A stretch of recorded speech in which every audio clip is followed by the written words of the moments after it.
Brigitte Macron tenterait-elle de faire de l'ombre au ministre de l'Éducation nationale Pape Ndiaye? Ancienne professeure de lettres, la première dame est bien souvent interrogée sur les sujets liés à l'enseignement mais également à l'enfance et à l'adolescence.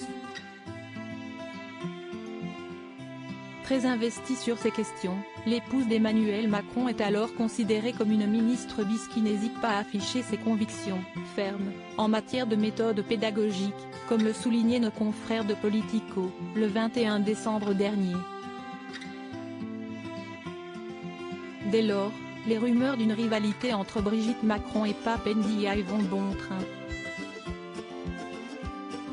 Là d'entendre ces inepties, l'ancien professeur d'histoire a souhaité mettre les choses au clair auprès de nos confrères de Sud-Ouest, ce mardi 28 février. Au cours de cet entretien, le compagnon de Jeanne Lazarus a assuré qu'il a d'excellentes relations avec Brigitte Macron. Depuis ma nomination rue de Grenelle, elle est un appui pour moi, a-t-il confié en toute franchise. Contrairement aux nombreux bruits de couloir, Pape Ndiaye et Brigitte Macron sont en parfait accord sur les questions sur le harcèlement scolaire, la continuité pédagogique pour les enfants hospitalisés et le sort des 21 000 enfants ukrainiens scolarisés en France. Et la dernière apparition du duo montre bel et bien qu'ils sont tous les deux sur la même longueur d'onde. Lors d'une visite des nouveaux locaux de l'association E-Enfance, le 8 février 2023, les deux anciens professeurs sont apparus plus soudés que jamais dans la lutte contre les violences numériques.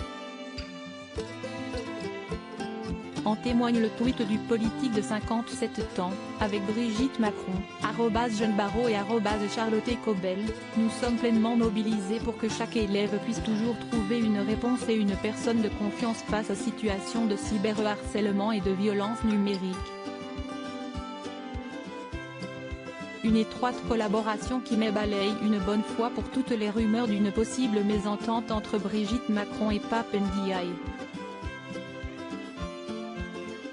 Supérieur à découvrir les ministres du gouvernement borni Pape Ndiaye jugé trop discret?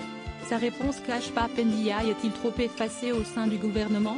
Depuis qu'il a succédé à Jean-Michel Blanquer, le nouveau ministre de l'Éducation est peu présent dans les médias. Dès lors, le politique est souvent pointé du doigt pour sa discrète communication. Malgré les critiques, Pape Ndiaye ne souhaite pas changer sa méthode de travail. Ce n'est pas mon style et je l'assume. Point, a-t-il détaillé avec humour à nos confrères de Sud-Ouest. Avant d'ajouter, je me considère comme un ministre au travail qui ne cherche pas l'exposition pour l'exposition et qui privilégie le travail de dossier et le travail de terrain. Les choses sont dites. Crédit photo, agence.